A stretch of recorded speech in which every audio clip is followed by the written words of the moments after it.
হাইয়া আলাস সালাহ, ঘাড় ফিরিয়ে চলে যাচ্ছ, এ গর্বের দিন টিকে থাকবে তো? You will be very proud for this that I am a very young and steady. এটা ঠিক থাকবে তো? তোমার এই জওয়ানিকে তুমি ধরে রাখতে পারবে তো? তোমার এই জওয়ানি ঢলবে না তো? ভালো করে ইয়াদ করো, আমি তোমার বড় মেহেরবান আল্লাহ তোমাকে বলছি, একটু ঝুঁকতে শেখো। কি আছে তোমার কাছে গর্ব করার মতো? একটা জিনিস আমাকে দেখিয়ে দাও। আল্লাহ দেখিয়ে দিয়েছে তোমার কাছে তিনটে আছে, তিনটি। কি কি? এক, পায়ের নখ থেকে মাথার চুল পর্যন্ত নাপাক ছাড়া আর পাক বলে কোনো কিছু নেই তোমার কাছে। দেখাও একটা জায়গায়, এই জায়গাটা পাক আছে, বদবু ছাড়া খুশবু বের হয়, দেখাও। পুরুষ হওয়ার মেয়ে ছেলে দেখাও না। খুলিকাল ইনসানু মিন নুতফা। আমি আল্লাহ জিজ্ঞাসা করছি, তোমার পরিচয়টা আমাকে শোনাবে। পরিচয়টা কি আছে আমাদের কাছে? ওই পরিচয় ছাড়া few back days we everybody were of a drop of a dirty fluid, nothing else. আমরা সবাই, আল্লাহ আমাদের পরিচয় জানতে চাইছেন। খুলিকাল ইনসানু মিন নুতফা, আমরা বড় ওই নাপাক মনির কাতরা থেকে আমরা জন্ম নিয়েছি। আমাদের পরিচয় few back days we are a drop of a dirty fluid, আমরা এক বিন্দু নাপাক মনির কাতরা।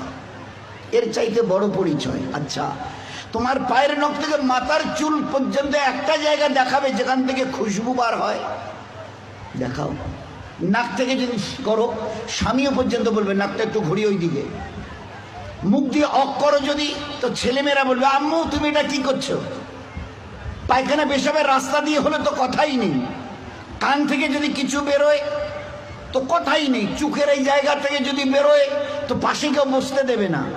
এরপরে পুরো শরীরের এক একটা লোমের গোড়া থেকে যদি একটু করে ঘাম বের হয়, তো আমার নিজের বিবি, নিজের বেটা বেটি বলবে না আব্বু, স্বামী একটু হাতটা দাও তো, একটু চুমু দি, চুমু দি, ঘাম বেরোচ্ছে তো, তুমি তো হাজারো হলে আমার স্বামী, তুমি তো আমাদের আব্বু, তা একটু দাও না, একটু চুমু দিই। কেউ সবাই আব্বু একটু হাতটা সরিয়ে নাও না, ঘাম বেরোচ্ছে।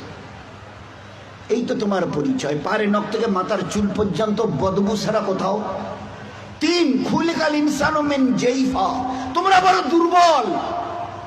আমি জিজ্ঞাসা করছি, 3.5 হাতের একটা এইরকম শরীর, সুটাম চেহারা, আচ্ছা তোমার পিঠে কি বসে আছে?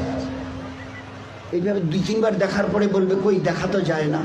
আচ্ছা, তা তুমি না খুব বুদ্ধির বড়াই করো, মডার্ন টেকনোলজি আর সায়েন্সের খুব গালগপ্প করো, তোমার নিজের পিঠে কি বসে আছে তুমি বলতে পারো না? বলে না, তা জানি না। আচ্ছা 10 মিনিট পরে তোমার পজিশন, অবস্থা কি থাকবে জানো তুমি? বলে আমরা কিচ্ছু জানি না।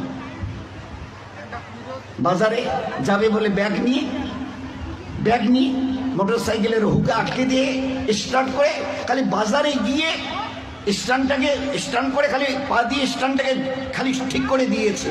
পিছন থেকে একটা গাড়ি এসে ধাক্কা দিল আর সঙ্গে সঙ্গে ডেথ। লাশ নিয়ে বাড়ি চলে গেল। এসছিল বাজার করতে, বড় ঝোলা নিয়ে এসছিল, বড় আশা করে মেহমান অপেক্ষা করছে বাড়িতে। বাজার থেকে ব্যাগে বাজার যায়নি, তার লাশ চলে গেছে বাড়িতে।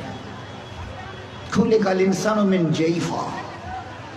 4, আল্লাহ জিজ্ঞাসা করছে আব্দুর রহমান বয়স কত? হ্যাঁ আল্লাহ 42 চলছে। বাকি কত? I know nothing about my age. Nurjahan তোমার বয়স কত চলছে? আল্লাহ 45 চলছে। আচ্ছা এরপরে আর বাকি কত? তা আল্লাহ আমি কেমন করে বলবো? বলেন না তোমার নিজের বয়স, তাহলে তা তো জানি না।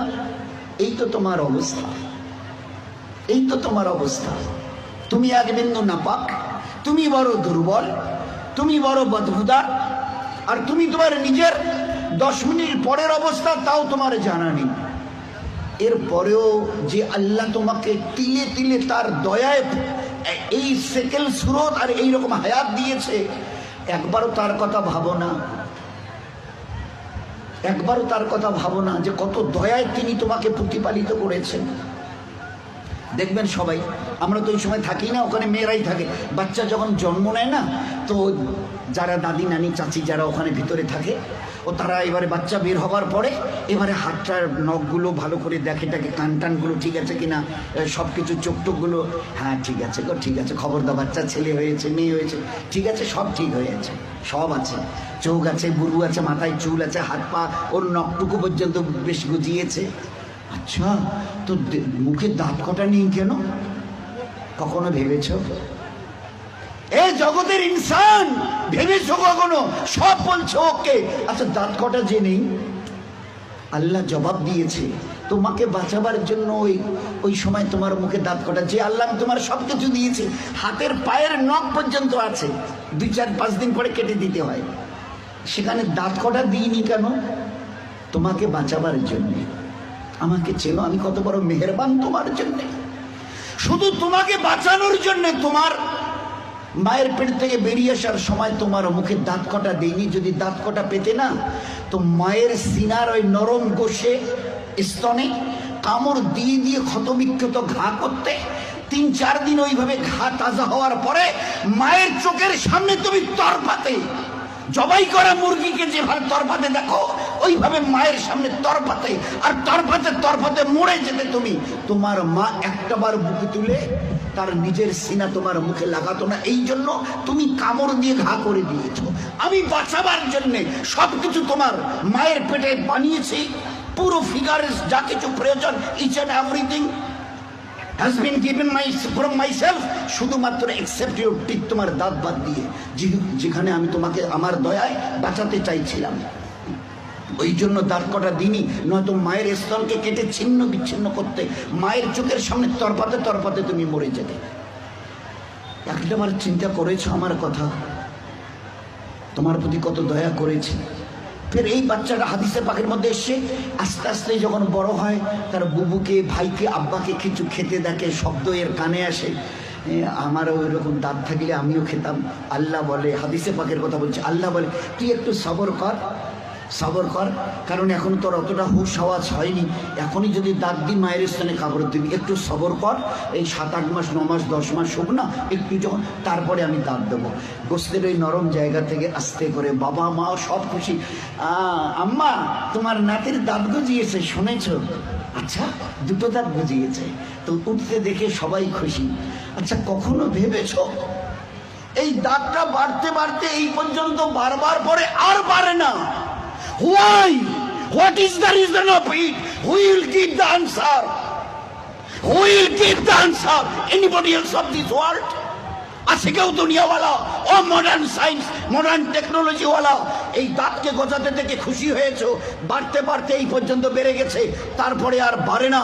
কোন দুনিয়ার মডার্ন টেকনোলজি এর পিছনে কাজ করেছে বলো? বলো না। দেখেছো আমার দয়া? তারপরেও যদি যেভাবে বাড়ছিল, যদি আর 6টা মাস বাড়তো না, তোমার নিজের চেহারা আয়নায় দেখলে তুমি একবার দেখে আটকে উঠে বেহুশ হয়ে মরে যেতে, অজ্ঞান হয়ে মরে যেতে। কি বিকট চেহারা, নিচের দাঁতগুলো বেড়ে গিয়ে এইরকম, উপরের দাঁতগুলো বেড়ে গিয়ে এইরকম হতো তোমার চেহারাটা, বিকট একটা চেহারা হতো। আমি ওটাকে কন্ট্রোল করেছি। এই বাচ্চা তখন 7-8-10 মাসের, 1 বছর 1.5 বছরের বাচ্চা দেখে দাদা কি যেন, ভাইজান যেন কি কর্মর করে চিবোচ্ছে, বুবু যেন কি একটা খাচ্ছে শক্ত মতো, আব্বু যেন কি একটা শক্ত মতো চিবোচ্ছে, শোনা যাচ্ছে। আসমান থেকে আওয়াজ আসে, তুই একটু সবর কর না, তোকে হালকা জিনিস খাওয়াবার জন্য যে দাঁতটা এখন দিয়েছে ওটার নাম হচ্ছে দুধ দাঁত, এর ক্যাপাসিটি কম, হালকা জিনিস চিবোতে পারবি, শক্ত জিনিস চিবোলে না ও দাঁত ভেঙে যাবে, তো তুই একটু সবর কর। ফের কদিন পরে একটা করে নড়া শুরু করে, আম্মু এ দাঁতটা নড়ছে, ফের একটা একটা করে 32 টাকা আমি ট্রান্সফার করি, ফের ওখান থেকে গজানো শুরু করি। এইবারে তুমি নিজের দাঁত দিয়ে যত শক্ত হাড় হোক, পেয়ারা হোক, যা কিছু মন চায় খুব কড়মড়িয়ে চিবিয়ে খাও, কোনো অসুবিধা হবে না। এত বড় দয়ার দান দেখেও তুমি একটাবার আমার সামনে ঝুঁকাবে না? আচ্ছা, আমার কাছে তোমাকে ফিরে আসতে হবে না? বলো বলো যে ফিরবে না, ফিরবে না। আজ তুমি আস্তিন গোটাও, লাল চোখ দেখাও, আমার জমিনে দর্প ভরে পা রেখে চলো। আচ্ছা, তোমার কি মনে হয় তুমি আমার সঙ্গে মোকাবেলায় আসবে? আসবে? তোমাকে সেজদা করতে না, না, ওসব আমাদের দ্বারা হবে না। হোয়াই হোয়াই হোয়াই কি আছে তোমার কাছে গর্ব করার মতো? আর আমার সঙ্গে তুমি পাল্লা দেবে, মোকাবেলায় আসবে, কি আছে তোমার কাছে বলো না।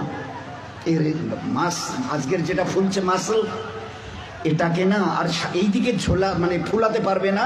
শত চেষ্টা যদি করো তো উপরের দিকে নয় নিচের দিকে ঝুলে থাকবে।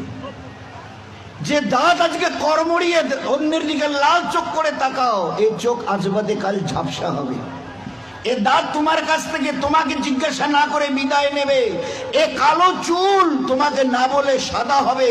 এ শক্ত বডির মাসল এ তোমাকে না জিজ্ঞাসা করে গোস্ত আস্তে আস্তে চামড়া ঝুলে থাকা শুরু হবে। আমার কাছে কি তোমার কাছে আছে মোকাবেলা করার মতো? কিছুই আমি করব না, শুধু তোমার বয়সটুকুকে একটু যদি বাড়িয়ে দিই। ও আম্মেরহু নুন্নাক্কিসহু ফিল খালক, মায়ের পেট থেকে বের হয়ে যেভাবে মুখ থুবড়ে পড়েছিলে, নিজের পায়খানা নিজের হাতে ওইভাবে ছেনিয়ে নিজের মুখে দিয়েছিলে না, আমাকে তুমি কি দেখতে চাও? একটু যদি হায়াতটুকু বাড়িয়ে দিই, মুখ থুবড়ে পড়ে থাকতে হবে। পাশ দিয়ে কেউ হেঁটে যেতে রাজি হবে না, কারণ দেখলেই বলবে কেউ আমি একটু বাথরুম যাব, আমার একটু হাতটা ধরে তুলে দাও তো। কেন কি তোমার ওই পিছনের দিন কটা মাসেল ফুলানো, লাল চোখ করা, জমিনে দর্প ভরে চলার ওই দিনগুলো কোথায় গেল আমি জানতে চাইছি। বলো না। আমি কিচ্ছু করবো না। একটা হাতি যদি এসে মশাকে বলে আরে তুই নাকি আমার সঙ্গে নাকি পাল্লা দিবি, তা আমি তো চিন্তা করে কুল পাচ্ছি না, তোকে যে মারবো কোথায় মারবো। আচ্ছা একটা হাতি যদি মশাকে মারতে চায় কোথায় লাদ মারবে বলেন তো? তো আল্লাহ যদি আমাদের মতো 3 হাতের একটা কমজোর নাপাক ইনসানকে আল্লাহ যদি টোকা দিতে চায়, তো আল্লাহ কি তোর কোথায় টোকা দেবো বলতো? আমি আল্লাহ 7 আসমান জমিনকে একদিন আমি আমার হাতের তালুতে নেব। লিল্লাহিল ওয়াহিদিল কাহার, 7 আসমান ও জমিনকে আমি একদিন আমার হাতের তালুতে। ও আল্লাহ কত বড়! আর ওই আল্লাহর মোকাবেলায় যদি আমি আসি তো আল্লাহ কি বলবে? ওই হাতির মতো মশাটাকে যদি বলে আরে তোরে আমি কোথায় ধরি আর কোথায় মারি বলতো? আর এই মশা যদি দ্বন্দ্বনায় হ্যাঁ হ্যাঁ আসেন না হোক, মোকাবেলা হয়ে যাবে। তো বলেন আজকের খুব চিন্তা করি, আমি যদি হায়াতটুকু বাড়িয়ে দিই, মুখ থুবড়ে পড়ে থাকবে আর নিজের হাতে পায়খানা ছানবে, পাশ দিয়ে কেউ যেতে রাজি হবে না। ওই দেখলে ডাকবে আইসুতে মুখানা ধরো তো না, বাথরুম না বসি তোলো তো। কারণ তোমার ওই দিনগুলো কোথায় গেল? এইরকম বুক ঠোকা দিনগুলো তোমার কোথায় গেল? দোস্ত ও দিন আসবে, ফের দুনিয়া থেকে বিদায় নিয়ে খোদার কাছে ফিরে যেতে হবে। আল্লাহ কুল্লু নাফসিন যায়কাতুল মাউত সুম্মা ইলাইনা তুরজাউন। কে আছো দুনিয়ায়? ঝুপড়িওয়ালার কুরসিওয়ালা কে আছো যে আমার কাছে আসবে না?